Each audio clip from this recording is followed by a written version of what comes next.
Assalamualaikum warahmatullahi wabarakatuh. Waalaikumsalam warahmatullahi wabarakatuh. Baik, sebelumnya Bapak ucapkan terima kasih kepada kalian semua yang telah bersedia untuk meluangkan waktunya untuk mengikuti kegiatan kita pada hari ini. Iya, Pak. Bagaimana kabar kalian semua? Alhamdulillah sehat, Pak. Alhamdulillah kalau begitu. Bapak senang dengan keikutsertaan kalian semua dalam kegiatan kali ini. Baiklah, agar kegiatan yang kita lakukan dapat berjalan dengan lancar dan bermanfaat bagi kita semua, maka alangkah baiknya jika kita berdoa terlebih dahulu. Baiklah, mari kita berdoa menurut kepercayaan masing-masing. Berdoa dimulai.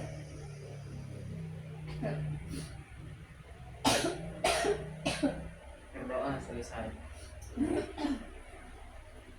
Baiklah, tujuan Bapak mengumpulkan kalian di sini adalah untuk melakukan konseling kelompok. Konseling kelompok apa itu, Pak?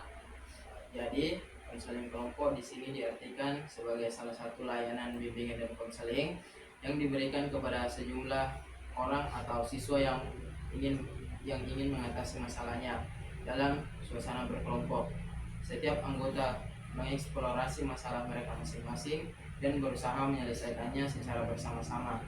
Nah, dalam konseling kelompok yang akan kita lakukan, kita akan membahas salah satu masalah siswa yang tentunya paling berat di antara yang lainnya. Iya, Pak. Ya, nah, perlu anak-anak tahu bahwasanya yang tahu masalah yang kita bahas nanti adalah hanya kalian saja yang ada di sini. Orang lain selain kita tidak perlu tahu apa yang kita bicarakan. Jadi kalian tidak usah takut untuk mengeluarkan unek-unek yang ada di hati kalian karena di sini kerahasiaan kita terjamin. Oh, iya, Pak. Iya, seperti itu. Saat teman kalian mengungkapkan perasaannya, kalian nanti silahkan untuk menanggapi apa yang disampaikan oleh teman kalian dengan aktif. Bagaimana? Apa kalian sudah paham? Sudah, Pak. Tidak satu kelas dan mungkin belum mengenal satu sama lain kan? Iya, Pak. Oke, ada baiknya mungkin kalian perkenalan dulu. Mulai dari mungkin yang di depan Bapak ya. Iya, Pak. Sebutkan nama lengkapnya, terus nama panggilan, dan dari kelas berapa? Iya, Oke, Pak. silakan. Perkenalkan, nama saya Rizky Pratama, biasa dipanggil aja dari 11 IPS 2. Oke, sebelah kanan Bapak boleh?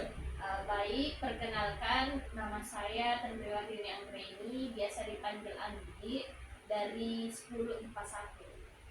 Oke. Yang sebelah kiri Bapak. Perkenalkan, nama saya Dwi Eda Wijaya, bisa dipanggil Ada, dari kelas 11 IPA 3. Oke, yang terakhir laki-laki. Ya, perkenalkan, nama saya Muhammad Togi Islami, biasa dipanggil Tugu, dari kelas 11 IPS 3. Oke, terima kasih. Kita sudah perkenalan, jadi Bapak lanjut ya. Iya, Iya, Pak. Pak. Oke, anak-anakku sekalian, berdasarkan informasi dari guru dan wali kelas kalian bahwa kalian mengalami perasaan yang dikucilkan. Kira-kira di sini siapa yang mengalami masalah yang harus diselesaikan terlebih dahulu? Coba ceritakan masing-masing masalah kalian dulu. Iya, Pak. Iya, Pak. Menurut kalian permasalahan siapa yang harus kita selesaikan Kita selesaikan masalah ini dulu ya, Pak. Iya, Pak. Anggi mau dulu selesaikan. Ya, saya mengerti apa yang kamu rasakan, Anggi. Mungkin bukan hanya kamu saja yang merasa terkucilkan. Iya, Pak.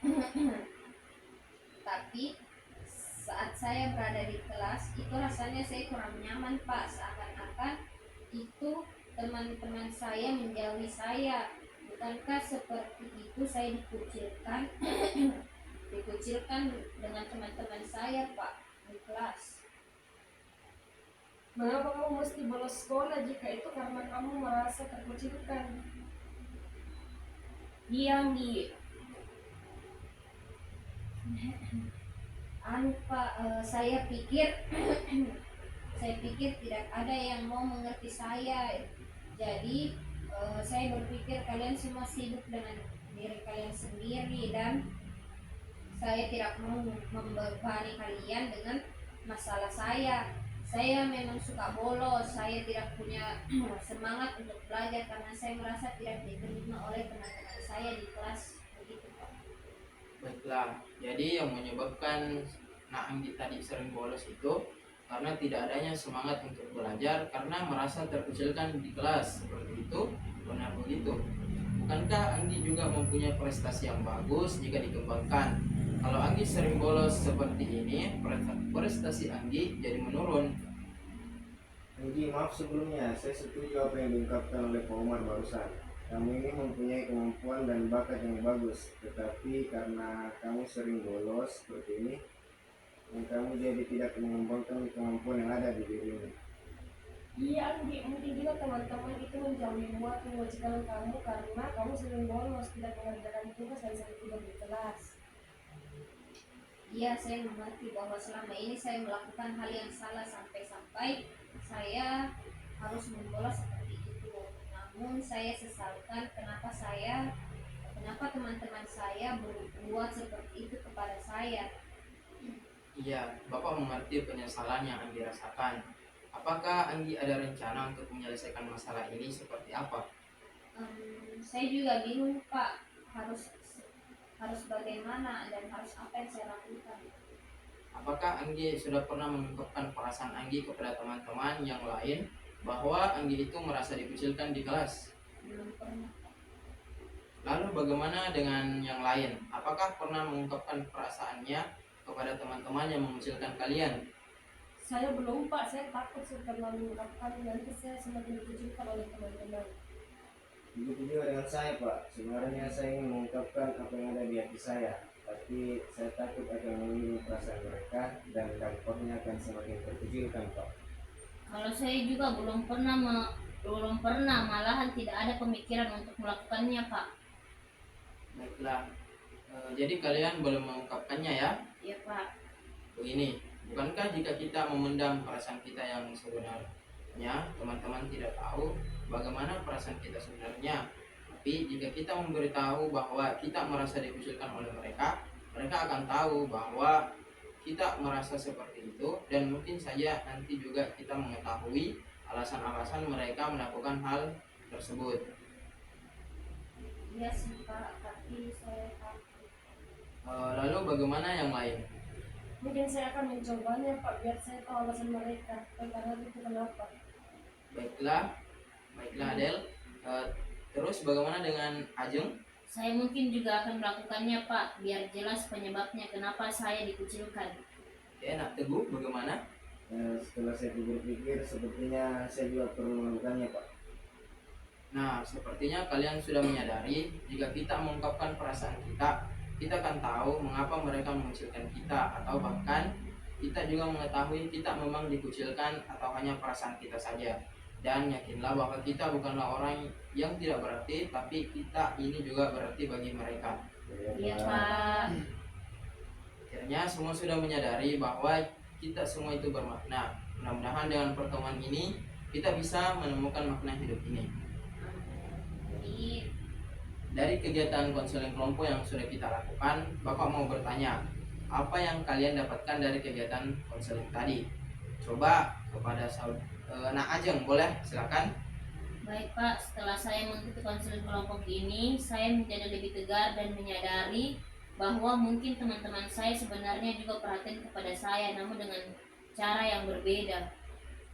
Kalau kamu Nak Teguh, Kalau saya bisa lebih jelas akan melakukan apa setelah ini untuk menyelesaikan permasalahan yang sedang saya alami saat ini, Pak.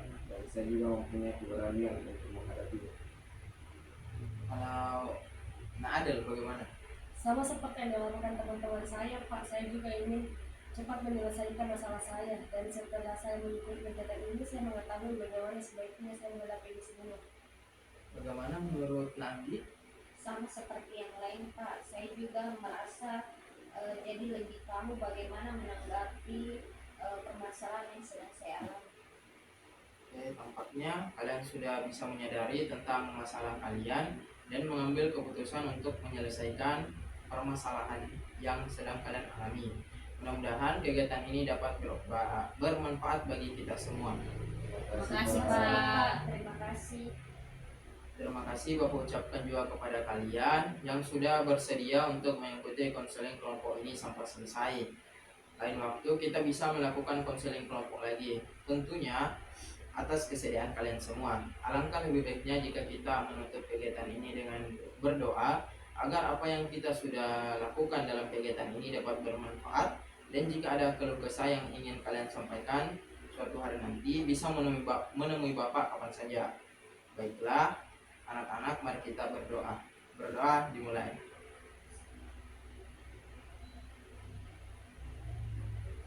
Berdoa selesai. Baik, Bapak akhiri kegiatan ini. Assalamualaikum warahmatullahi wabarakatuh. Waalaikumsalam warahmatullahi wabarakatuh. Misi Pak. Ya, Kasih Pak. Kasih Pak. langsung kembali ke kelas Iya, Dina. iya, Pak. Ya. Mari Pak Din, kasih Iya. Pak. Iya, Pak.